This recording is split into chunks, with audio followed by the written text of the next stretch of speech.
This episode is brought to you by Amazon. The holidays are here, and you know what that means? It's time to get your friends and family the gifts they deserve. Take the stress out of shopping with Amazon's great deals and low prices on a huge range of items from toys to tech and much more. Whoever you're gifting for, Amazon has great prices on everything you need this holiday season. Shop Amazon for all your gifting needs. How would you like a 15% discount to my daily email, the stack of stuff, the show notes, discounts to the conference, all of that? All you need to do is text the word show to 33777. You'll get the annual subscription with a 15% discount to my daily email. You'll get the stack of stuff, the links to the show notes, discounts to the conference, and so much more. All you have to do is text the word show, SHOW, to 33777. Text show to 33777.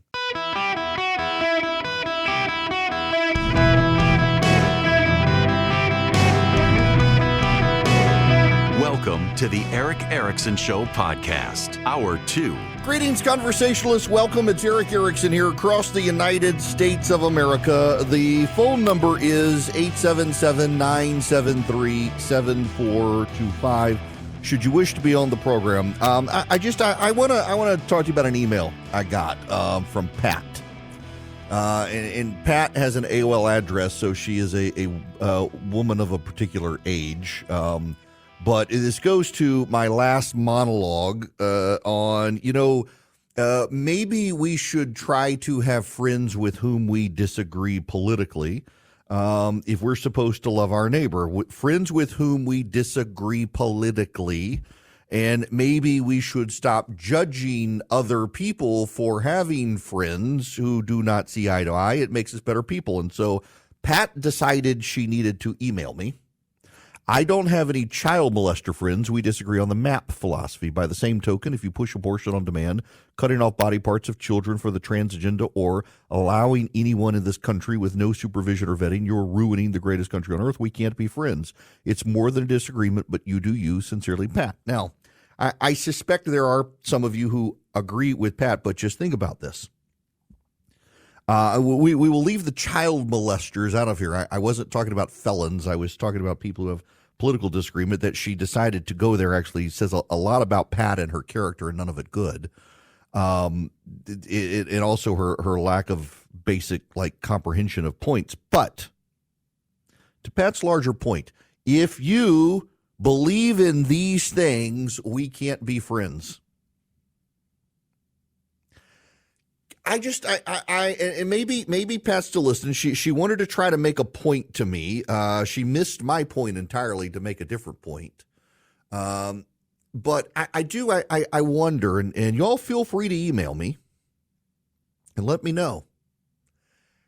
When you've decided I can't be friends with any of these people who disagree with me on any of these things, who believe these things that I find antithetical to this country, how do you persuade them they're wrong? How do you persuade them that they're wrong? Because, in my mind,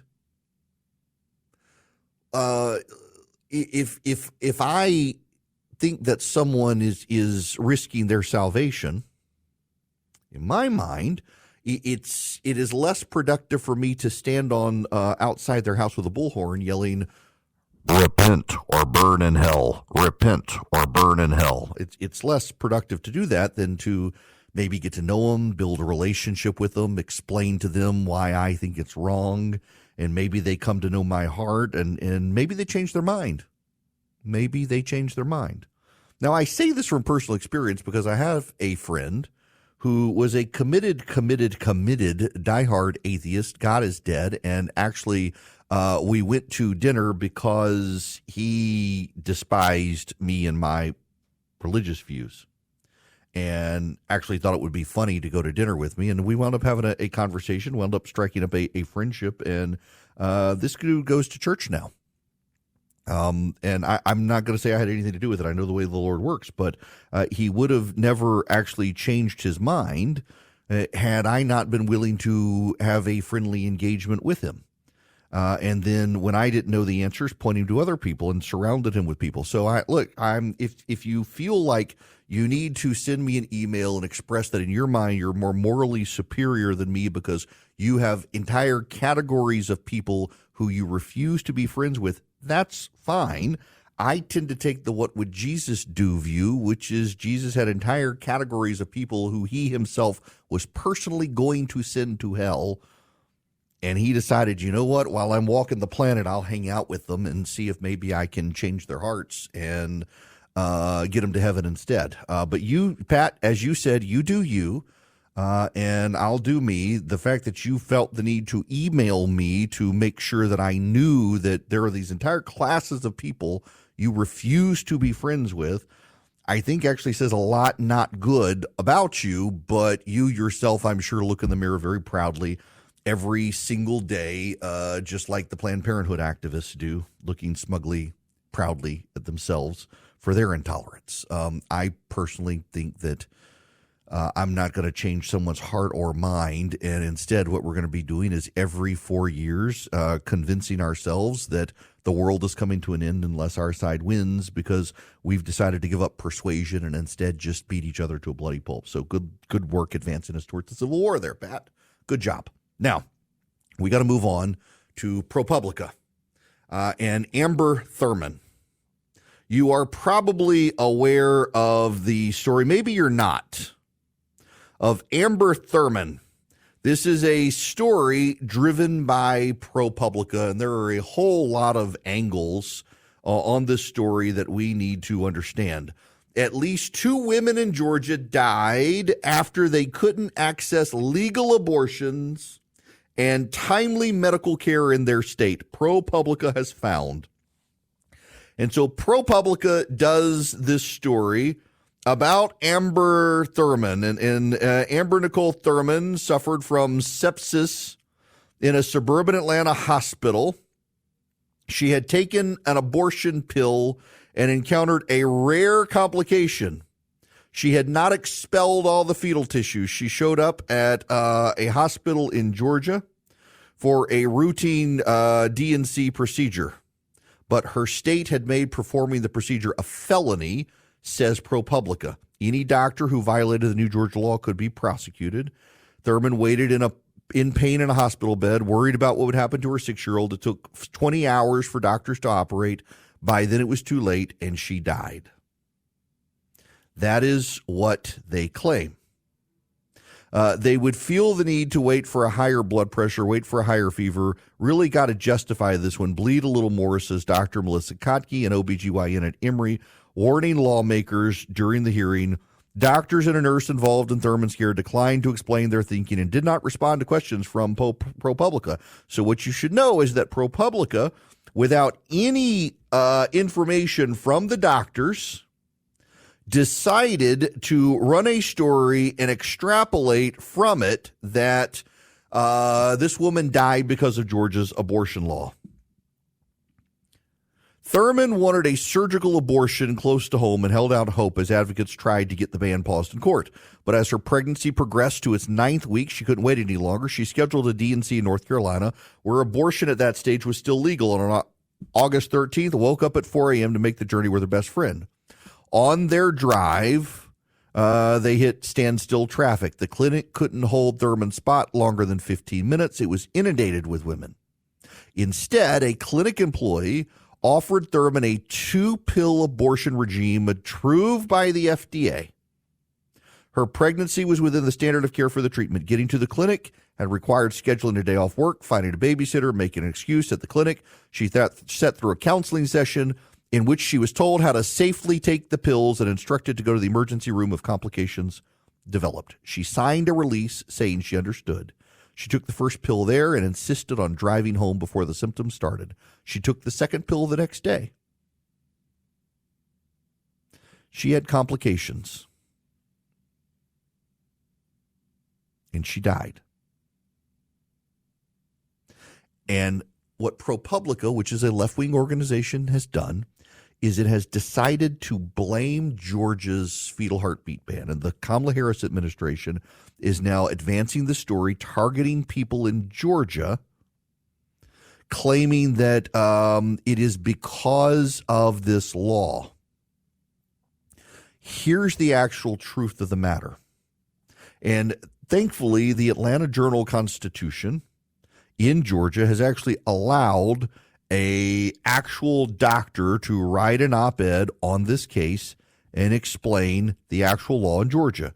Christina Francis is the doctor. So you have ProPublica, not doctors, who did not talk to Amber Thurman's doctors, writing a story extrapolating based on anecdote and agenda that Georgia's fetal heartbeat law cost this woman her life. Here is Dr. Francis, an actual doctor. The 28-year-old medical assistant obtained abortion drugs from an abortion clinic in North Carolina where induced abortion is legal at 9 weeks gestation. Thurman took the first drug, mifepristone, at the clinic. Staff instructed her to take the second drug, misoprostol, at home and visited an emergency room if she had complications. After experiencing increasingly concerning symptoms over the next several days, heavy bleeding, vomiting blood, and fainting, she was transported by ambulance to the hospital. Despite being found to have retained tissue in her uterus, a common complication of this kind of an abortion, and starting antibiotics for sepsis, her condition worsened to the point of requiring open abdominal surgery. Tragically, she died. The reason Georgia's abortion law isn't responsible for Thurman's death is simple. It explicitly allows physicians to intervene in cases of medical emergencies or if the fetus has no detectable heartbeat, both of which applied in Thurman's case.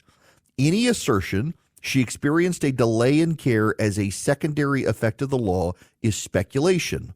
One thing is clear.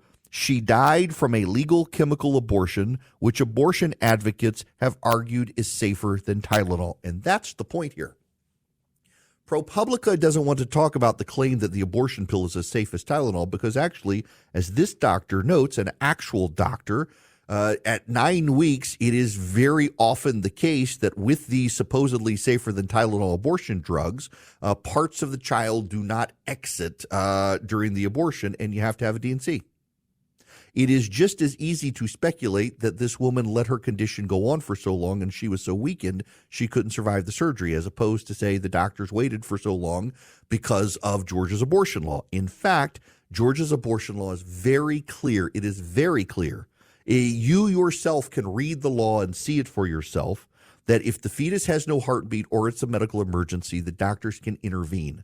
The fetus clearly did not have a heartbeat in this case because it was only a part of one. Most of it had actually been flushed away. And also it was a medical emergency. Perhaps we might be able to conclude as well that it took her multiple days before she decided to go to the emergency room. And by the time she was there, her condition was so weak, perhaps the doctors weren't sure she could survive the surgery. But at the end, it became clear it was the only way. And she didn't survive the surgery. Instead, ProPublica and the Democrats decided to do this hit job on Georgia because they're trying to help Kamala Harris. There's a moral of a story here you've got to clearly understand here and take away. Number one, the moral of the story is how clearly coordinated ProPublica is with the Democrats. They've done the hit jobs on the Supreme Court. They've run this hit job. They didn't even talk to this woman's doctors or the hospital. They just ran the story as speculation, and Kamala Harris's team seized it, is running ads on it, as are the Democrats in the state of Georgia, treating it as fact. The level of coordination between the media and the Democrats is overwhelmingly clear in this case. The other thing that should be overwhelmingly clear to every single one of you is that Republicans, therefore, have to be on their A game. This is something the GOP has been missing for a while. Which is something that I got to point out at a sheer frustration over and over and over again. The Republican Party used to be on its A game because it's not like this is new. The media and the Democrats have been out to get us all the time. Even before Ronald Reagan, go back to Nixon, the Democrats and the media have worked in conjunction to get us. But Republicans used to be very sharp. Go back to the argument between George H.W. Bush and Dan Rather live on television. When I was a little boy, I remember that argument live on television. George H.W. Bush savaging Dan Rather did damage to CBS News' reputation. It helped George H.W. Bush. Look at how J.D. Vance handles the media on a regular basis when he's confronted by them with their questions. Republicans have to be on their A game. But back to J.D. Vance. But what has J.D. Vance done in the last couple of weeks? He's helped seed a narrative about stolen pets in Springfield, Ohio, for which there still exists no actual evidence that it happened. And the media has been able to dismiss the GOP as fringe conspiracy theorists over that, as opposed to J.D. Vance and Donald Trump making a big deal about the overwhelmed social services in Springfield, Ohio, which is easily proven and everyone agrees with. We've got to be on our A game. Catering to the fringe right on social media is how we lose this election. And time again these days, Republicans are catering to the fringe mob on social media instead of to everyone else. Here are the Democrats working with a left-wing media institution to coordinate a story to persuade women in Georgia that they need to vote for the Democrats. The story is not true. The story is easily debunked. Kudos to the local newspaper in Atlanta for allowing a physician to debunk the story. But it's another example of why we must stop presuming ourselves to be victims and be on our A game at all times. And too many Republicans have decided they'd rather be hysterical. Blinds.com Cyber Monday Last Chance is happening now. Don't miss out on up to 45% off site-wide. A Blinds.com design expert can help you make the perfect selection on your schedule. We can handle everything from measure to your whole home installed for one low cost. With over 25 million windows covered, Blinds.com is the #1 online retailer of custom window coverings. Save up to 45% site-wide, plus a free professional measure right now at Blinds.com. Rules and restrictions may apply. I want to welcome those of you listening on KFBK in Sacramento. Normally I'm on and will be on KSTE in the evenings out there. But if you're tuning in on KFBK, wondering where Tom Sullivan is, he's out today. And so they're running me instead. Thanks to them for doing that. But Tom will be back. At the top of the hour, as a programming note, for those of you listening live, it is 1:27 p.m. Eastern time right now. The Federal Reserve will make its announcement on interest rates. I will cover that as it comes out. I am keeping my eye on the story. As soon as we know what they're going to do, the smart play is probably a 1/4 point drop. Some people hope it'll be a 0.5 percentage point drop.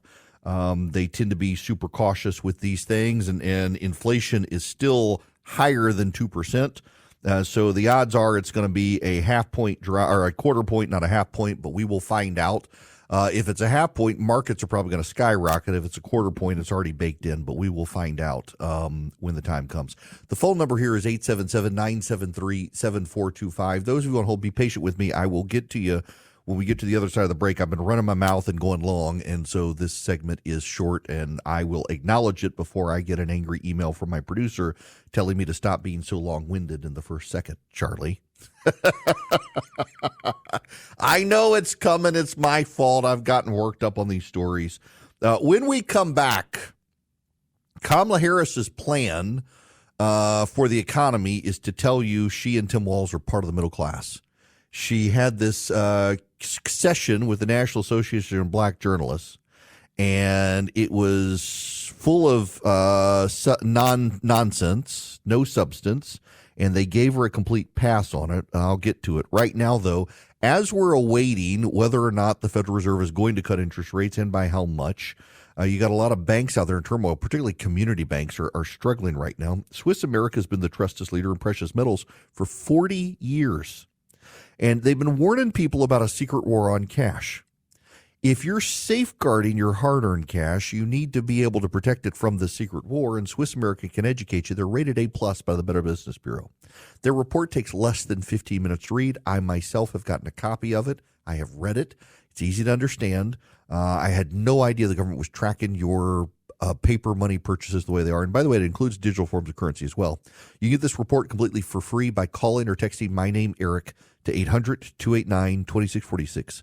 That's 800-289-2646. The Secret War on Cash is available to you completely for free from Swiss America. All you do is call or text my name, Eric, to 800-289-2646, or go to SwissAmerica.com/Eric, E-R-I-C-K, today. Message and data rates may apply.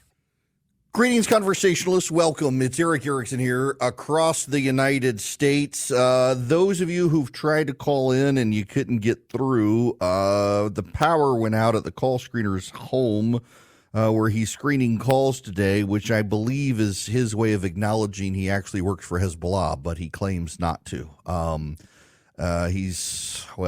I don't know that he was planning on having any more kids, but he didn't have a pager in his pocket, so he's okay. But nonetheless, everything is rebooted now, so you can get through the phone lines. And I'm going to go to Liz, who's been waiting patiently. Liz, welcome to the show. How are you? I'm good, Eric. How are you? I'm great. Well, here's a little story for you. You were talking a lot about people not being friends with other people because of their beliefs and politics and all this stuff. I have 4 children. They're all adults. My last child just turned 31.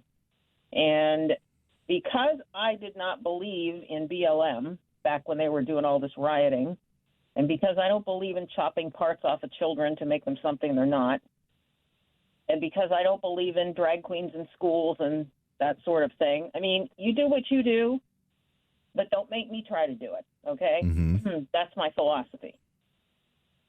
She has not spoken to me since I told her I don't agree that BLM is a valid thing. It's just a scam, which it turned out to be. Yep. It's been over 2 years. She got pregnant. She had a baby. And I never found out about that child until I saw a post on Facebook. Mm. So the family is divided. She doesn't speak to me. I've never heard one thing about her child, nothing. Now, is that really worth it? Is politics really worth that? I don't think so. Yeah. Yeah, and how do you fix that? It's such a sad story, Liz, because I hear these stories a lot, and it is more often than not, it is younger people these days, although sometimes older Americans who decide they want nothing to do with relatives because of politics, because of political views.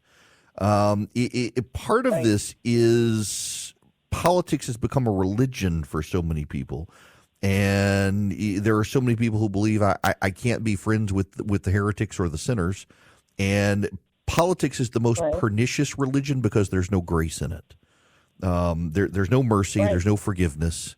And it pains me to hear that you are going through this, particularly with the youngest child. And there's a baby involved who doesn't have a relationship with a grandmother. I'm sorry for you. I really am. I will tell you, I am a firm believer.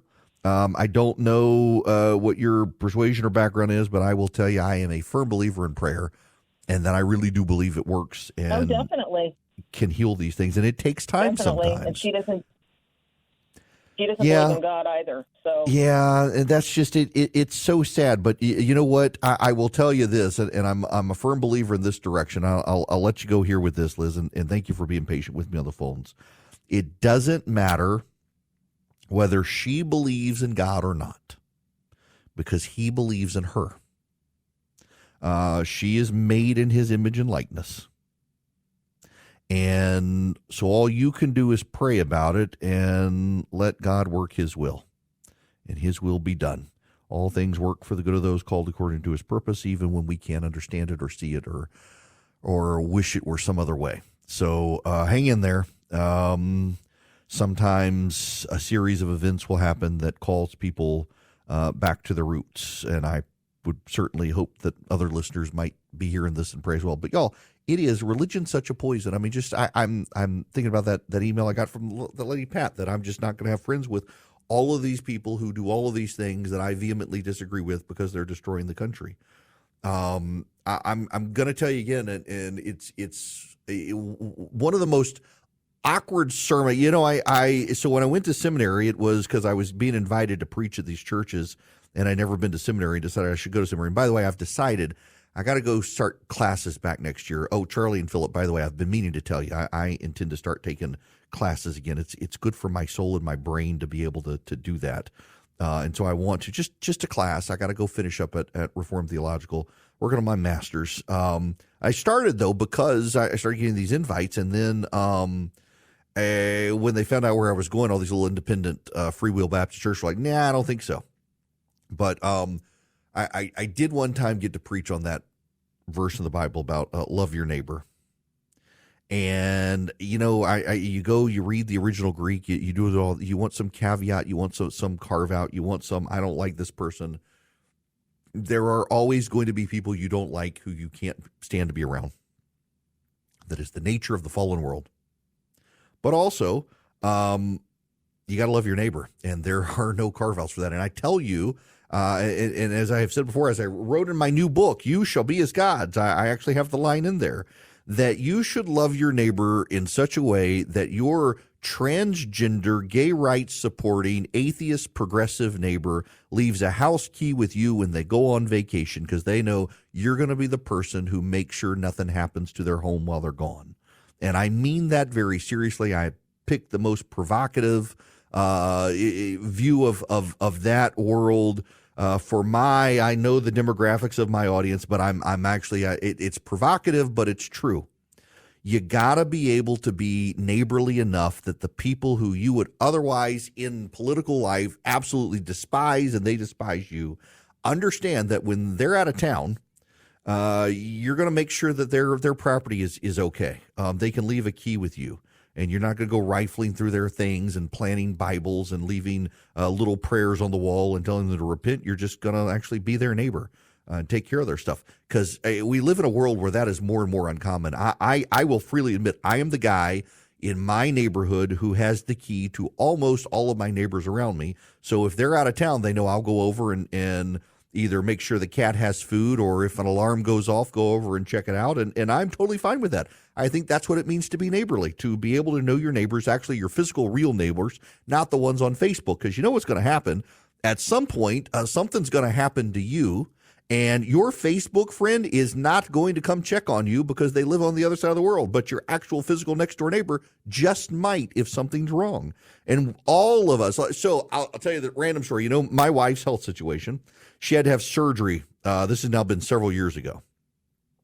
And she was horrified. She won't mind me telling you the story. She's like, we want meals. Put us on the prayer list at church and bring us food. And she's like, what are you doing? She's like, we don't need to do that. You can cook for yourself and the kids aren't going to eat it. I was like, I got to work full time. I got to take the kids to school. I got to bring these kids home. I'm going to be hungry. So I need somebody to. She's like, I can't believe we're asking people for my wife and I can talk a good game, but I'll be honest with you, I hate asking people for help. I despise asking people for help. My wife is worse than me. We love to help other people. We literally are the family that when someone moves in on our block, we bake them something, take them and introduce it. And if you need anything, let us know. But God forbid we should ask anybody for help. Like, okay, so, if you're outside of Atlanta, I've been doing ads for my friend Jim Hardman up in Gainesville, Georgia. Jim owns a GMC dealership, and I got so exasperated a couple of years ago because something happened to my car, took it to the local dealer. This is on last Easter. It was died in the parking lot at Publix the day before Easter, could not restart it to save my life. Had it towed the day after Easter to the local car dealer. And for 2 weeks, it sat on the dealer lot. They could not do anything with it. And then they're like, did you know your car won't start? We're going to have to tow it into the shop. It's like, yes, that's why I towed it there in the first place. I was so exasperated. I talked about it on radio. So Mr. Hardman Jim calls and tells my call screeners, like, listen, I need him to call me because I've gone to pick up his car. He owns the GMC dealership. It's 2 hours north of me, by the way. And I'm like, what on earth is this? So I call him, and I was like, Mr. Hardman, this is completely unnecessary. Y'all, I hate to ask people for help. Part of it is just being introverted. I don't want to have to talk to people to begin with, let alone ask them for help. And I was like, this is totally unnecessary. You do not have to do this. And he says, son, I'm telling you, the tow truck is on its way there. All I need you to do is call him and tell him it's there. This is not your problem anymore. And that's just the sort of guy he is. So I'm actually, my brakes have started squeaking, and I was painful to text you the other day and say, hey, I need to bring my car up to your shop to get it worked on. Would it be possible to get a loaner? He's like, I'll have somebody drive down and swap cars with you tomorrow. Just such a good guy, but oh my gosh, asking people for help. It is, I'm always happy to give people help. I just hate to ask people for help because I don't want to bother people. Hate to bother people. This is completely off the beaten path, I realize, but back to Liz's point is prayer works, and you got to keep loving people even if they hate you. You got just, the whole turn the other cheek thing. It's whether, I don't care what your religious persuasion is, it's actually good advice. Just be the nice person. It doesn't mean to be taken advantage of. It doesn't mean to have people walk all over you. It just means be a nice person. And it's amazing what that can do to improve other people's lives. Now, I have gone completely off the beaten path here, but I still got to make this point. Back on to the news of the day.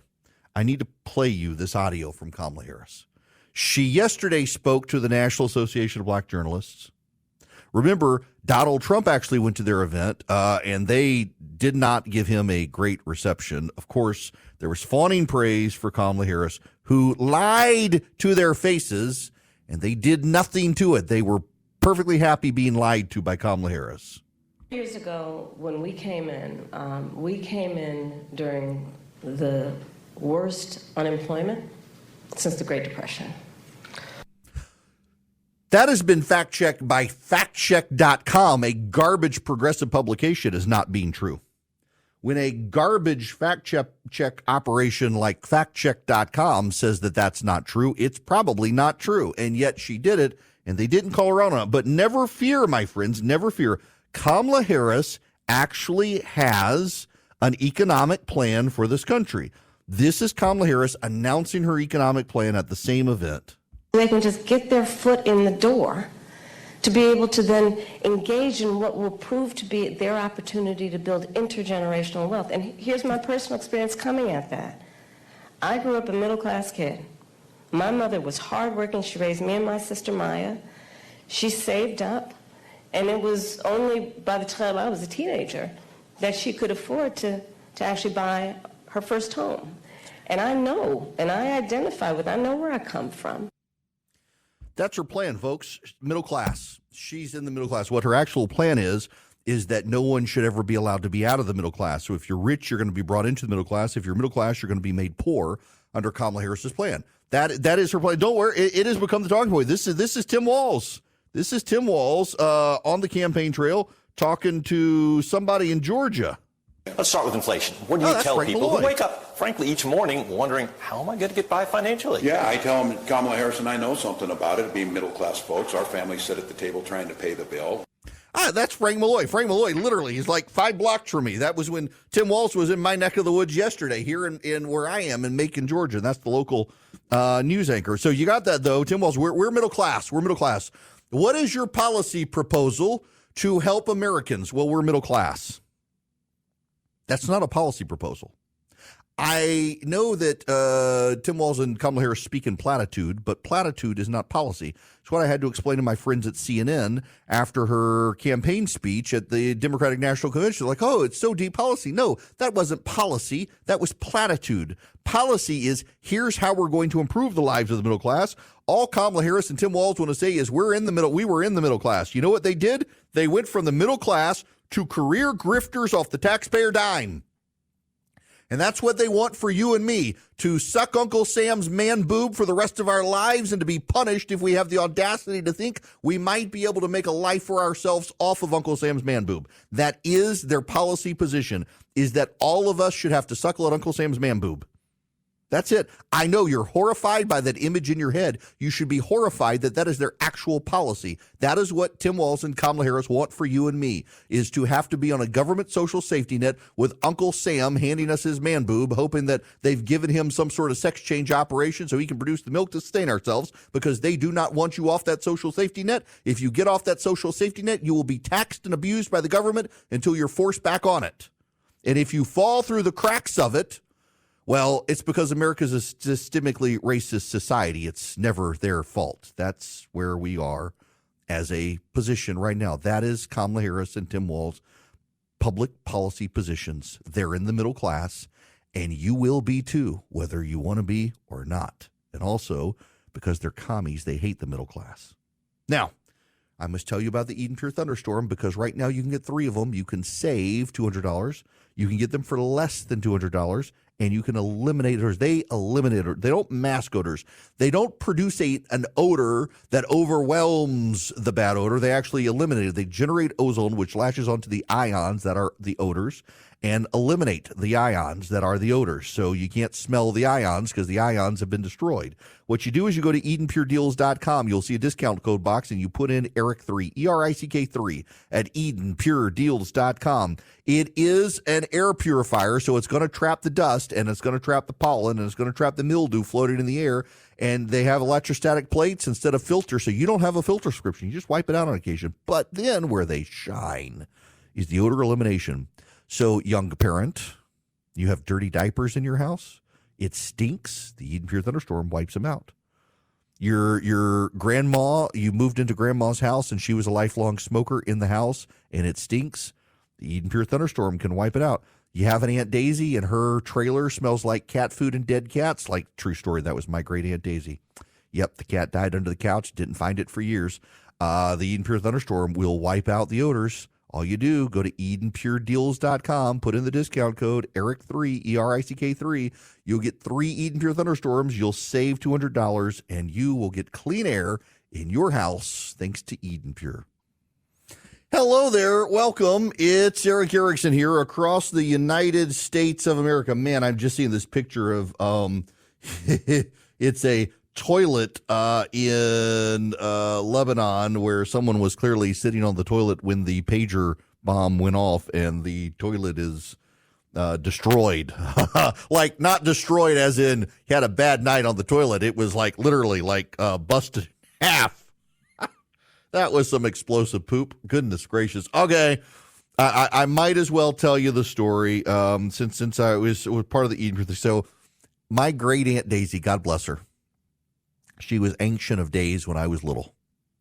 And she had been a nurse, and she had this old Chevy Caprice, and she was your prototypical childless cat lady.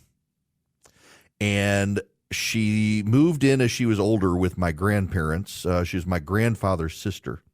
They were both hard of hearing. They would yell at each other on the front porch. It's always so embarrassing. But she would leave her back windows cracked in her Chevrolet Caprice and put the cat food on the back seats so that the cats could climb into the car and get it without dogs getting the cat food. And she used the canned cat food. That's disgusting, not the dried cat food. But she had lived in a trailer about 30 minutes from where my grandparents went. And so every few days, she would get one of the grandkids to drive her down to feed the cats that still resided in the trailer. And there was a cat door they could go in and out if they needed to. Well, her cat, Sweetie, disappeared. Sweetie disappeared. Couldn't find Sweetie. Her favorite cat was gone. Well, after my Aunt Daisy, now her trailer, you should understand, obviously stunk like cats and cat just pee, and it was gross. I'm starting to gag just thinking about it. But we would take her down there. You could smell the trailer before you got to it.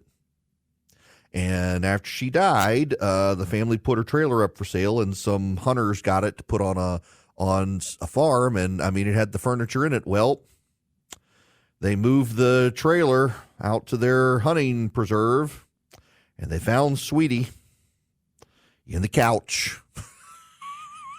Been there quite a lot. They found the skeleton of Sweetie, I should say.